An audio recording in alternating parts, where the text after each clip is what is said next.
So tambay muna tayo dito. Day 3. Sabi mo, day 3. Day 3 na muna tayo ng 7-Eleven stuff. Coffee, bread.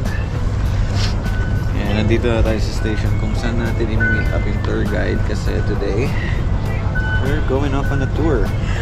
So no more theme park for now. We're done with that.